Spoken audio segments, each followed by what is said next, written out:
Good evening, everybody, and welcome to one more episode as Father Martin and I go through the story of a soul by St. Teresa of Lisieux using this right here, the Baronius Press edition. How are you doing, Father? Doing well, Alberto. How are you? Doing great. Excited for the Procedamus 2026 Gala over in Clearwater Beach, Florida. We are already working out all of our logistics internally of, okay, we're taking the baby this way and so on and so forth. Buck Hall will be joining us as the Master of Ceremonies. Father Kevin Robinson will be joining us as the keynote speaker. And many, many more people will be over at the Sheraton in Clearwater Beach, Florida. Father, are you excited for the Procedamus Gala? Oh yeah, we've been talking about it for a year now, so it's kind of surreal that it's right around the corner. We've been talking about it for a year, and we keep reminding everybody, make sure that you acquire your tickets. We've been saying this for the past couple of shows, Father. As the events get nearer and nearer, closer and closer, people start asking for tables, people start bulk buying tickets, and so on and so forth. So make sure if you were planning on attending the Procedamus 2026 Gala, make sure that you go to procedamus.com and that you acquire your tickets now. It's just around the corner. Tomorrow's going to be a month out, so just a few weekends left. January 21st. So we'll be in Clearwater Beach, Florida, and then on Sunday we'll be at Mass over at Our Lady of Good Hope, Old Roman Catholic Church in Pinellas Park, Florida. It's all within the same little peninsula, little island. So anyway, so Father, tonight we have chapter 3. This is episode 3 in this series on the story of a soul by Saint Teresa of Lisieux. One thing that we have been emphasizing a lot, and in our little sort of prep talk before we went live, you mentioned something that I hadn't actually contextualized in this way, but that is very true. And you said Saint Therese sees herself, and you can clearly tell from chapter 1, episode 1, episode 2 that we just went through last week, and now through this chapter. Maybe you all in the audience, some of you read ahead of tonight's show. What we can clearly see, this is what you said to me, Father, which I thought was key. Saint Therese sees herself as a little flower in a garden, and meaning that this is not a flower that just randomly grows in the middle of a field or something like that. She sees herself as a little flower in this garden. So everything around her is conducive to this holiness, and we will see that really the conversations that she recalls having are of a spiritual in nature. So that's something that we really need to keep in mind, because I've been mentioning a lot, Father, the silver bullet ideology, that we just need to find the one thing we need to find that will be the bullet that makes everything just go perfect without having to worry about upkeeping the garden, Father, making sure that weeds are not growing, and if weeds grow out, that we can take care of them and all that stuff. So anyway, that's we will be taking a look at a little bit of more of Saint Teresa's life at home, and many very interesting things. We'll start out from when she recalls some memories of her schooling age, and then also through her illness, which is very interesting how she ends up getting cured. And what follows from there, that's where we'll end the chapter. So, all right, Father, let's get started. We are on page 30, chapter 3, Pauline enters Carmel. The first thing that stuck out to me as she starts speaking about her experience in school, she calls it the Abbey. She says, the girls of my class were all older than I. One of them was 14. So this is interesting. I think it's a model of schooling, Father, that we would all be very unfamiliar with. Mm-hmm. Right, you have many different ages. Mm-hmm. So she says, neither my little mother nor Celine knew of these troubles, and as I was not advanced enough in virtue to rise above them, I suffered a great deal. So Celine wouldn't have known. So I take from this that Celine, maybe they weren't in the same grade or same classroom, which is interesting. But then, of course, second paragraph, she follows it up as she often does, at least in these first 3 chapters. She says, fortunately, I went home every evening, and then my spirits revived. I would climb onto Papa's knees, telling him what marks I had, and his caresses drove away all my troubles. It was with the greatest delight that I announced the result of my first composition, for I had obtained full marks. In reward, I received a silver coin, which I dropped into my money box for the poor, and nearly every Thursday I was able to put in another. So Very interesting, Father. And this really only happens in a pious home. So her reward is a coin that she would get weekly that she would put into her box so that she could distribute out to the poor as alms. Mhm. She says, such kindnesses were in my case a real necessity. The little flower needed to strike its tender roots deeper and deeper into the dearly loved garden of home, for nowhere else could it find the nourishment it required. So this is what he mentioned, the garden. So this is not a flower just growing up in the middle of nowhere without any further preparation or anything around it. And then there's a footnote later on, even, Father, which we'll get to eventually. But there's a footnote later on. So we keep talking about her cousin Marie. And when they moved from Alençon to Lisieux, that was to be closer to her mother's brother who lived in Lisieux. And one interesting aspect is that her cousin Marie also ends up entering Carmel. And a footnote notes that her mother was very holy as well.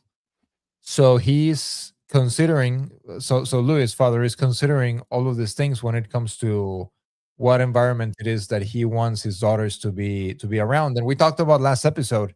They moved to Lisieux. They're living walking distance basically to the convent. They're able to just go on walks and then visit the Blessed Sacrament. So, Father, how many of us lay people are able to say, "Oh yes, we just go on walks and we can visit the Blessed Sacrament"? None of those sort. Not, and when I say the Blessed Sacrament, I mean the Catholic Blessed Sacrament, not the Bergoglian sacrament. So exactly. So I think this paragraph actually is pretty key. And then not only reading this chapter, because this chapter might seem kind of out of touch with maybe the story of a soul, the story of the life of Saint Therese, if not for this very chapter. I mean, we know in the Gospels, the Lord gives it a parable about seed falling on rock and it never springing up, seed falling amongst thorns and it grows up, and as it grows, it gets choked by the thorns and so dies. And there's seed planted in good soil that it grows up and bears fruit. Each of us are planted in a family. Your children were planted by Almighty God in a family. That family is precisely the garden of God's flowers. And so this story makes perfect sense if you take it into the context. If you take it into the context of how much he's talking about her father's attentiveness to her grades. And so she knows getting good grades, good marks is something that will give her father joy. She's living, Saint Therese, as a young girl, is living for her father's joy, living to give him joy. That's her pleasure, is to see the joy of her father. And that should be our pleasure as beloved sons, beloved daughters of God the Father, to give our Father pleasure, to see the smile on his face.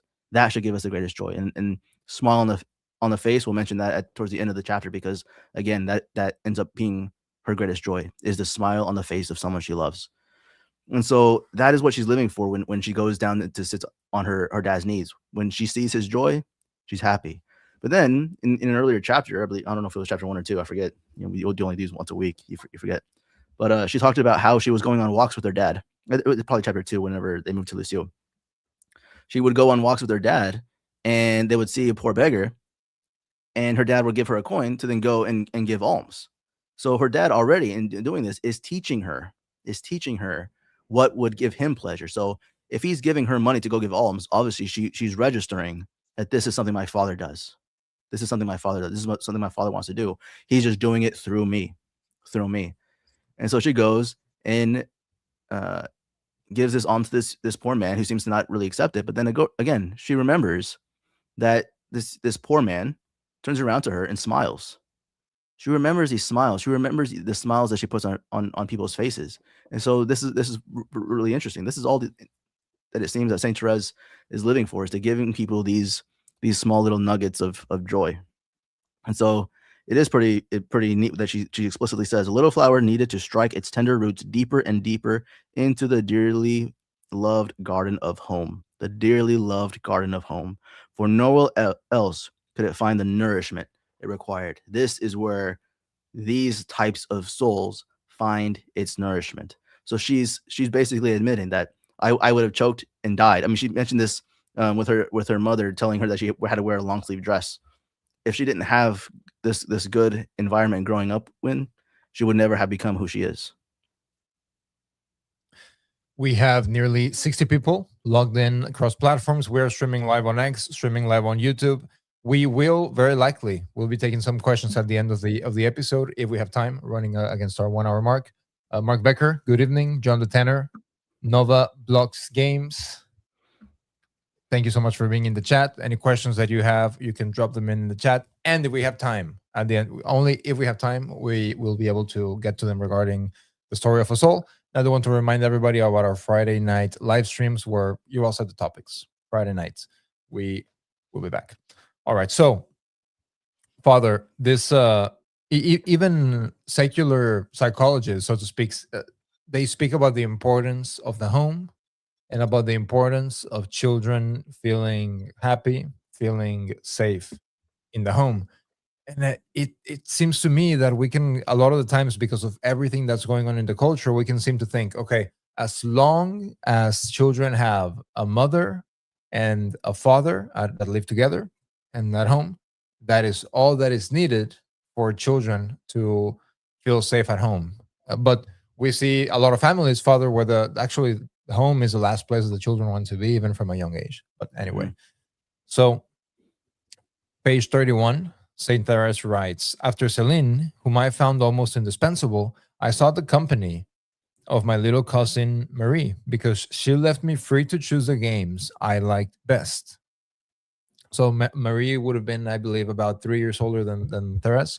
But then again, how many little girls do we know, Father, that just let other of their cousins or friends just pick whichever games they like? Mhm. This to me, this tells me that it's an environment where everybody's practicing mortification, everybody's practicing penances, and they have a good understanding even from a young age of what it means to be sort of training and preparing to live a virtuous life on their own once they are of age. Mhm. So let's see. So they would Therese and Marie would play that they would be hermits, and then they would pray the rosary. And one thing that based on the events from last night in the college football playoff, that reminded me a little bit about this specific passage here. In the middle of page 31, Therese writes, the two hermits would say the rosary using their fingers to count on so as to not to display their devotion before those who might scoff off. And so we see it's very, very, it pretty much only happens in American culture, Father, that's funny. Mark Becker says they didn't have TV. No, that's true. That's true. They They didn't have didn't have iPads. TV. But but some families go like, oh, if you have a TV in your home, you are not trad. But then they have like iPads everywhere, and so that's kind of funny. We have to be consistent there. Anyway, so the college football championship, Father. Why is it that in American culture, so we in soccer, in Europe, in Latin America, whatever, players make the sign of the cross all the time. That doesn't mean that they're like the best Christians. That doesn't mean, literally doesn't mean anything. But I don't know why, in the United States, when a sports figure is known to be Novus Ordo or whatever, everybody makes the biggest deal about it. There's which is very funny because there's a player in his French. His name is Anthony Martial. He's a black French player, but apparently he's very devout Novus Ordo. So people would take pictures of him at church and whatever. Nobody make any big deal about it aside from, oh, look, there's a famous guy over here at church. That's it. That's literally it. Nobody's saying, oh, go interview this guy and he's super virtuous because he's displaying his faith in the open. So why is it that in American culture, it's if you're known to be a Catholic, you are already like a saint that everybody wants to be associated with you? It's because the Novus Ordo has gotten so used to people walking out the door and leaving and abandoning Catholicism that when they find one Catholic in the public sphere, it's like it's amazing. Oh my goodness, there's a Catholic. But meanwhile, in Latin America, it's just expected. You're from here. Oh, you're Catholic then. Which is funny because you even have guys like Cristiano Ronaldo who lives so very far from a Christian life. I mean, horrible stuff that he's done, and he makes the sign of the cross, and nobody makes a big deal about that. So anyway, unrelated. So we hear, we see, we read, we hear, we see, whatever. We read a little bit here about how they would play over Marie and Therese. And then we get to the point over on page 32 where Celine receives her first communion. So she starts out this paragraph over on page 32. She says, I have not yet told you of my altered relationship with Celine and how at Lisieux the positions had been reversed. So they had some change in their temperaments, I suppose, and now Celine became more whiny than Therese was. And so she says, I felt vividly on the happy day of Celine's first communion. She said, and then at the bottom of page 32, Therese writes, one evening I heard someone say to my happy little sister that from the time of her first communion, she ought to begin an entirely new life. I determined to begin with her without waiting for my first communion. So for those of us that grew up in the Noble Sort of Father, these conversations are never had. There literally no spiritual conversations. It's like a rite of passage. Oh, you'll receive your first communion. There will be a party. You prepare for it. You go to catechism, whatever. But there's not this spiritual component to it, which we see here. Again, we already know that she lived in a very Catholic, very virtuous family, and the people that surrounded her also in her family were very holy. So this would be normal for the conversations to have.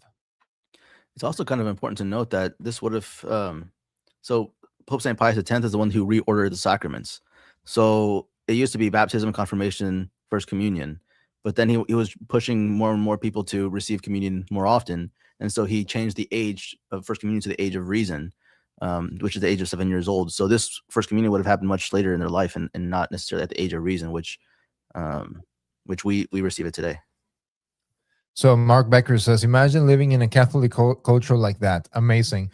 So I would counter that, Mark, and I would say that this was, I mean, we see, so we talked about them playing and that they were praying the rosary in secret because for the people that would make fun of them. Always has existed. Oh, if when we went through Introduction to the Devout Life, St. Francis talks about the worldlings, talks about getting persecuted for your faith and so on and so forth. So while, of course, it's a more ordered, rightly ordered culture than now, there's still people that hate Catholicism, probably even more than now because of the whole clash even in 19th century France. So we do have the ability, Father, to make a Catholic culture even at home. So I'm sure there would have been crazy anti-Catholics even in Lisieux. Right, and also remember too, I mean, St. Francis de Sales, his one of his directees was St. John Francis de Châtel, who was married before she became a nun. When she was widowed, she started the Order of the Visitation Nuns with St. Francis de Sales. But her husband was a womanizer and had many affairs and actually fathered a child out of wedlock. And St. Francis de Châtel raised this child as her own. And so even in the context of so-called Christendom, really Christendom was just a mere political order. It had nothing to do with the seriousness, the sanctity of the people living in these countries. It just had to do with an economic and political structure. Sometimes we kind of idealize this false age that never existed. And so in one sense, that's why I'm not so eager into this whole idea of necessarily restoring Christendom. Of course, we need to restore a political Catholic order because, I mean, peace is the tranquility of order. And so that's one of the things that needs to, be submissive to God. But that's not enough for the salvation of souls. It's not enough for the salvation of souls.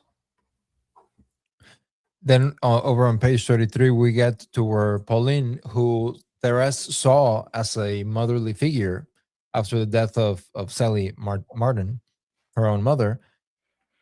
It's a sad episode in St. Therese's life, Father, because Pauline eventually, of course, has to live her life. And so she enters Carmel. And St. Therese relates that she was very, very sad. She didn't really understand fully what religious life was. And over in about the middle of page 33, she says, I shall never forget how tenderly you tried to console me, my little mother. You explained to your child the nature of the religious life. And one evening, while pondering all alone on the picture you had drawn for me, I felt that Carmel was the desert where God, am I hungry? Yeah, desert where God wished me also to hide. I felt it so strongly that there was no room for doubt. So she says, I felt that Carmel was the desert where God wished me also to hide. It was not the dream of an impressionable child, but the certainty of a divine call, and this sensation, which I am unable to describe, brought with it a wonderful peace. Next day, I confided my desires to you, and seeing in them the working of God's will, you promised to take me soon to interview the mother prioress that I might tell her my secret. So Saint Therese goes to meet with the mother prioress, and the mother prioress's response is, "It is not, Father. Oh, you are so wonderful. We have a miraculous holy child here." No, she just says, "You can't enter at 9. So we only take postulant starting at 16. So come back in, what is it, 7 years?" Yeah.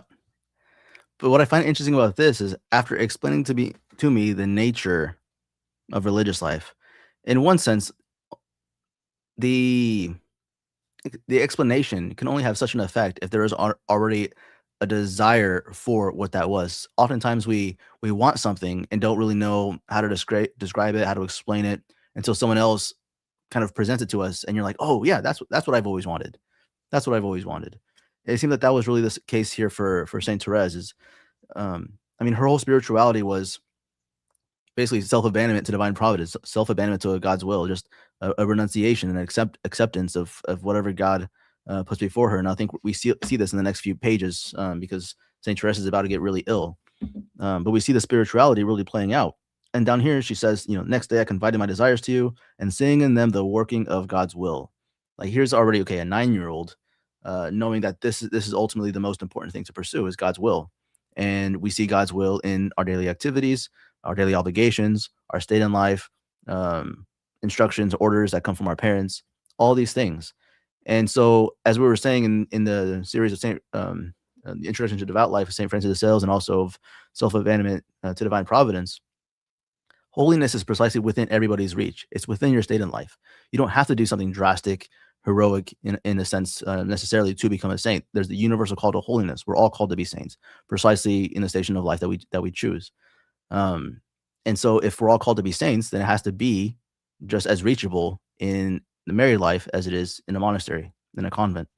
So it's in being faithful to our state in life, precisely where we receive a lot of grace. And Alberto, I think, was it on the last episode? Was it on a live episode or the episode beforehand? You were talking about how oftentimes children are seen as an obstacle to grace, in the sense that parents always want to take their children to mass, even though they're kicking and screaming and making all sorts of noise, and saying, "Oh, well, my child's not receiving grace if he's not going to mass. Oh, it's good to be in front of the Blessed Sacrament, so he receives grace." Well, no, everybody receives grace by living precisely their station in life, and so that's we need to change that mindset. It's not just in a church where people act holy and receive grace, but it's in living out our duties. So I'm going to get canceled right here, Father. So, all right, time to get canceled since we're talking about family life and all that stuff. On Sunday, we made the mistake of going to the later mass. And I say mistake because the first mass is at 8 a.m. over where we're at, which I love because, in other, not to throw any shade at Our Lady of Good Hope, but at some parishes, they'll have like the main mass at like 9:30 or things like that. No, here it's at 8 a.m. It's and anyway, which I love it. To me, 9:30, you get out of mass like at noon. Sometimes it's too late, so I like getting out of mass like at 10. Perfect time. Anyway, love 8 a.m. Sunday mass. And so the only thing is that you have to wake up early. So you have to. It's like you almost have to get up almost as if it was a work day. Whereas if it was at 9:30 or 10, then you can wake up a little bit later and you can sleep in a little bit. Anyway, but we didn't go to the 8 a.m. mass. Usually 8 a.m. mass. Now here's what happens. Parents usually don't get up for the 8 a.m. mass. Mm-hmm. So they go to the later mass. Most of them. And they take all of their babies and so on and so forth. There was a crying baby in the cry room. Or baby, maybe infants, not baby, infant. Crying the entire mass. And whereas, the irony is that we took our little 3-month-old baby too. And then Mrs. Flatcap was just standing over in the back. Anyway, So we're there. She's standing over in the back, and I'm in the pews with our middle one and eldest. And this baby's crying, and it's so evident. And then when one starts crying, it's like the other children that are older that usually have no issues behaving for the most part. Like they stay quiet, like you're 4, 5, 6-year-olds. Well, then I see my daughters, and they're like looking everywhere, extremely distracted. And I was like, and they start making more noise. And so then it's like a snowball. And then I just said, you know what, I just got up and left. I was like, okay, we're getting up. Let's just go outside. It's quieter, more quiet outside. So what is worse, Father, to be in the presence of the Blessed Sacrament and be distracted, or just let children be like literally outside or at home, just playing like they're children, they're little children. So I don't know. But anyway, I just had to get that off my chest and get canceled. Well, your question, I mean, this is the whole reason why we actually expose the Blessed Sacrament in adoration, exposition and benediction. It's precise. If we really think that Almighty God is more present to us by taking him outside of the tabernacle, in other words, if we really do think that gold doors can block or diminish in some way the presence of God, then we're crazy. We're crazy. We don't expose the Blessed Sacrament so that God can be more present to us. We expose the Blessed Sacrament so that we can be more present to God. When we see him there in the monstrance with all these candles, with incense, incorporating all of our senses, we then can enter deeper, become more focused, become more aware of the presence of God right before us. So yeah, I mean, the answer is, does it do any good to just be present there but completely distracted? I mean, in a sense, of course not. So, and this takes me back to one of the, so St. Francis de Sales, over in Introduction to the Devout Life, he gives us steps to learn how to do mental prayer. And among those steps is one of the first steps is putting yourself in the presence of God. And there are multiple ways. So one way is to be in the Blessed Sacrament, but you are no less in the presence of God if you're in your room, putting yourself making yourself mindful that you are present with God. He doesn't say, oh, well, if you're not before the Blessed Sacrament, then you can't put yourself in the presence of God. No, you can do that anywhere. Almighty God is present everywhere. Anyway. All right. So Saint Therese meets with Mother Prioress, and she gets told that she's too young. She must come back 7 years later. And Saint Therese writes, in spite, therefore, of my eager desire to enter with you, dearest mother, and make my first communion on your closing day, I had to be resigned to the delay. And then something very mysterious happens. Father, I did a little bit of research, Google search, asking what was this illness that Saint Therese ends up contracting. So at the end of 1882, she starts to get very, very sick. She gets convulsions, hallucinations, and periods of unconsciousness. So I was wondering, what is this? Looked it up, and apparently it's mysterious. We actually don't know. As far as I know, maybe you know something that I don't, in the comments, drop it there. But it's not necessarily known what illness Saint Therese had, which is interesting. So she gets very sick, and this was when she was about 9 years old. Actually, maybe 9.5, more or less, when she starts getting sick at the end of 1882. And she says, at the close of the year 1882, I began to suffer from constant headache, but it was bearable and did not prevent me from continuing my studies until Easter 1883. That's a full year and more, about 1.5 years, when it starts even getting worse. And nobody knows what it is. She's just sort of home, suffering. And she ends up seeing this father as a something sent by divine providence. Real quickly, one page back on page 35, as I was saying at the very beginning about St. Therese's spirituality, emphasizing God's will and surrender, abandonment, these key words that we also saw in St. Francis de Sales and self-abandonment to divine providence. In the first big paragraph there, she says, regarding Pauline entering Carmel, which is what the chapter is named after, she writes, we were crying bitterly, and as we entered the church, the people gazed at us in surprise, but they did not stay the flood of tears. And I even wondered how the sun could go on shining. Perhaps, dear mother, you may find that I exaggerate my grief, and I admit that this parting ought not to have upset me so much.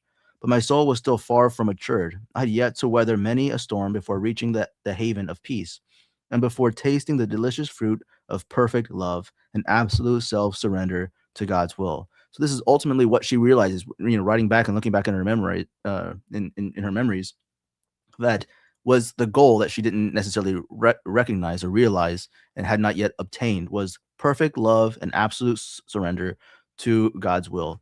Now, one of the things also too that I've noticed in my own life, this parting away of person. So she's dealt with her mother's death. She had to move from where the town that she was born in to Lucille. So she probably, left some friends or whatever. And now she's her second biggest attachment. The second mother that she had is now entering Carmel, to whom she also says she also very saddened her is that her dad and her older sister got more of the time with her. The allotted time that they could talk to somebody behind the grill, behind the bars, so to speak. And because she was so little, she got less time to spend with someone that she loved so much. In my own life, when I had my conversion, I was at the Catholic Campus Center in Nashville, between Belmont and Vanderbilt University. Made a lot of Catholic friends, but when I entered religious life, obviously some friendships that were more based on being in the same place at the same time all disappear.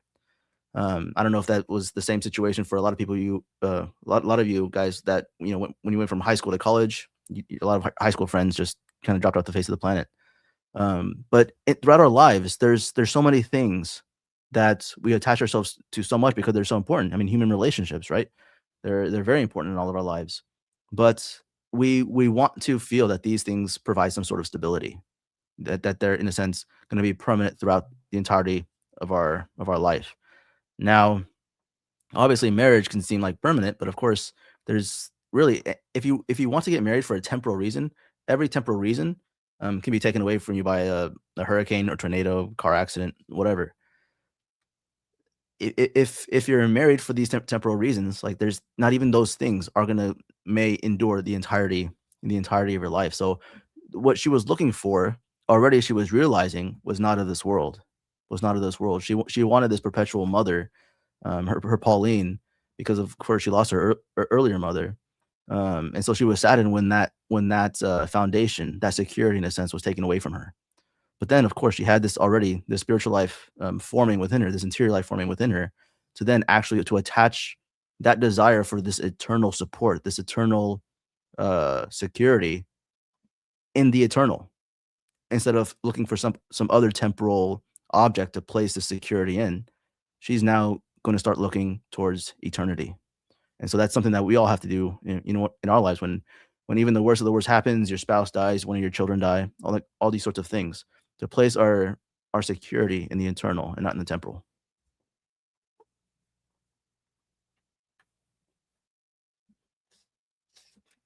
You're muted. There we go. No, I said precisely, and this is actually just exactly what Louis Martin does. Mark Becker says she was epileptic. Maybe some episodes of that. There seemed to be like hallucinations, because she was seeing objects in people's hands that were not the real objects. They were transforming into different things. And so then over at the bottom of page 36, she says, "How shall I describe our poor father's grief when he returned from Paris to find me in this hopeless state? Soon he was convinced that I was going to die. But our Lord might have said to him, 'This sickness is not unto death, but for the glory of God.'" She says, "For God was glorified in our affliction through the wonderful resignation of our dear father and sisters, and especially of Marie. How she suffered on my account, and how grateful I am. It was her heart that guided her in forestalling my every need. And truly the wisdom of a motherly heart is far beyond that of the most skillful doctor." Very, very great, wonderful sentence by Saint Therese there. And again, we already talked about how Marie, when they were a couple of years younger, that she would play with Saint Therese and let Therese play whichever games she wanted. There's already a family environment, Father, very much resigned to divine providence. Mm-hmm. And so, of course, she experiences some additional sorrow because she's going through this very difficult sickness and very mysterious illness. she had just lost Pauline, who she saw as her mother. So basically, she says, I do, on page 37, she says, I do not know how to describe this extraordinary illness. I said things which I did not think, and I did things as though I were forced to do them in spite of myself. Most of the time, I appeared delirious, and yet I am quite certain I was never for one moment deprived of my reason. So, very, very interesting. Mark Becker says, in our suffering, we do become strong. Yes, absolutely. I completely agree with that. And I definitely, regarding this, Mark, I wonder what St. Teresa's father's dynamic was with her about making sure that this was sort of even a teaching moment for Teresa when she's so young, 9 years old, when this illness started. Many of us, I mean, whether it be a physical wound or a moral wound, St. Teresa started off for the story talking about St. Paul, St. Augustine, and St. Mary Magdalene, who all suffered moral wounds. I mean, St. Paul was a murderer, committed genocide against Christians. St. Augustine, of course, had a concubine and had a child out of wedlock and led a very lustful life. And then St. Mary Magdalene, of course, was a prostitute. These people had, in a sense, what St. Therese suffered physically. So St. Therese suffered physically what they suffered morally. But it's precisely in these wounds, and these, I mean, what she's quoting from was the blind man in John's gospel that was healed, where the Pharisees went to our Lord and asked, who sinned so that this man would be born blind? Was it his parents? Who was it, him? Who sinned? And that's when our Lord responds, his parents didn't sin, he didn't sin, but this was actually for the glory of God. So it's precisely from our wounds when we in a sense live in the darkness, because this blind man in a sense was living in darkness. When you go from darkness to light, God's grace becomes that much clearer. But oftentimes people that, imagine being in a bright room and lighting a candle, the light from the candle is going to do little to nothing. But turn off the light in the room, turn on the candle, and that light from the candle shines brilliantly, makes a big difference.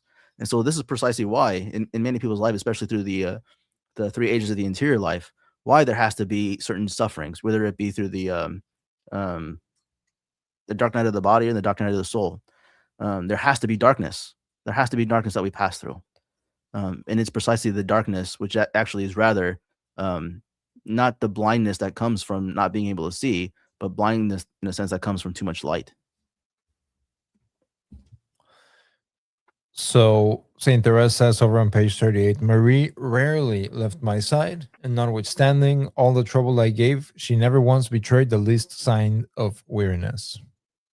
So a virtuous family.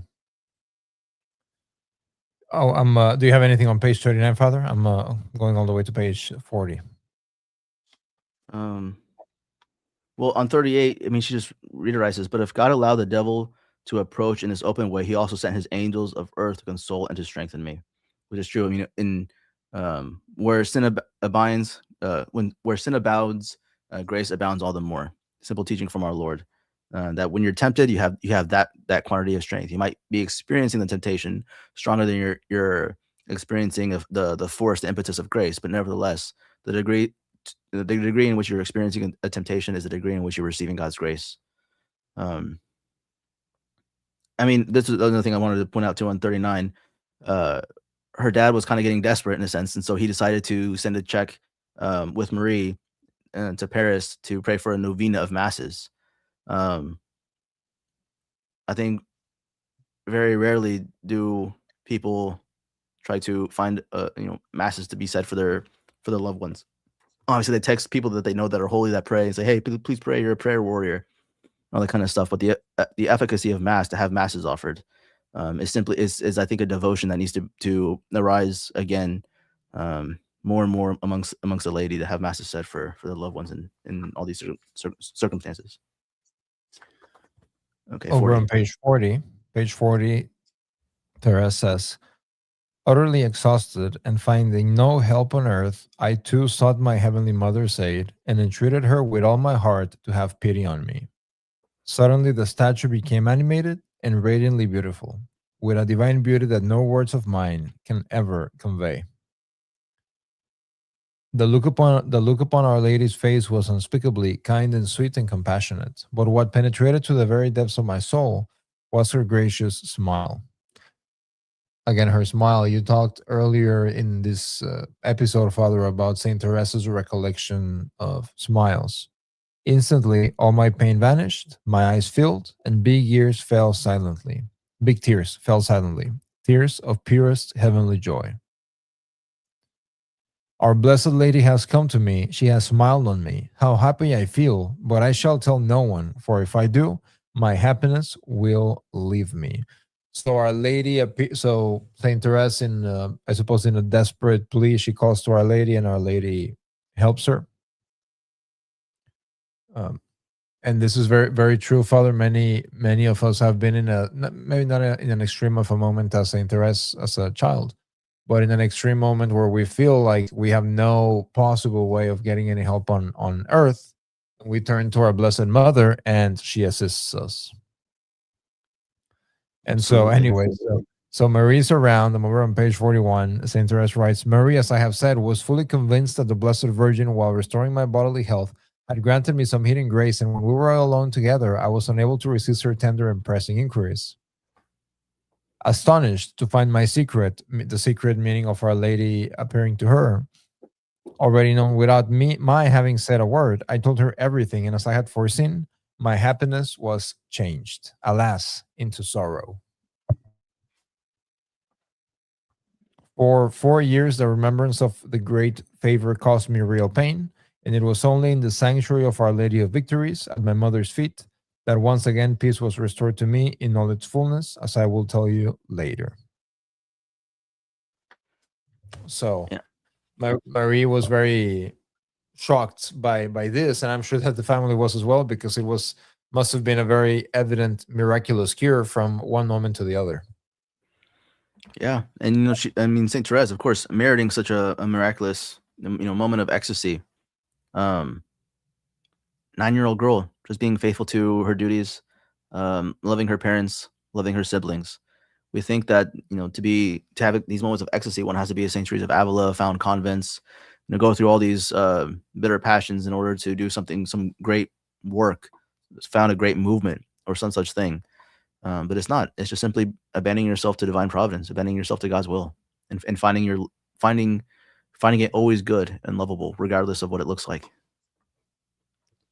Then over at the end of the chapter, very interesting way to close this out, this segment out. Therese writes, noticing that the nuns thought, because Mary went and told Carmel, the nuns, so everybody knew. Noticing that the nuns thought something quite different had happened, I imagined that I had perhaps been guilty of an untruth. Had I only kept my secret, my happiness too would have been secure. But Our Lady allowed this trouble to befall me for the good of my soul. Without it, vanity might have crept into my heart, whereas now I was humbled and looked on myself with profound content. My God, thou alone knows all that I suffered. So she didn't tour the world because she had this this vision, like they do from Magic Goo. Indeed. And so that's how we close out the chapter as we're going through the story of a soul by Saint Teresa of Lisieux. What are your any more thoughts, Father, regarding the family life of the Martins? I think it's very evident that this is the next chapter, almost halfway through the book, is going to be chapter 4, and it's still on her childhood. It's still First Communion. Obviously, she was 15 when she entered, and then of course she died at 24. So basically, all she had was her childhood. But she's always constantly referring to the affection, the how her mother raised her, how her father treated her, and then of course how also her siblings were kind of an extension of their parents' love to her. And ultimately, her life was then when she says she's her vocation is love.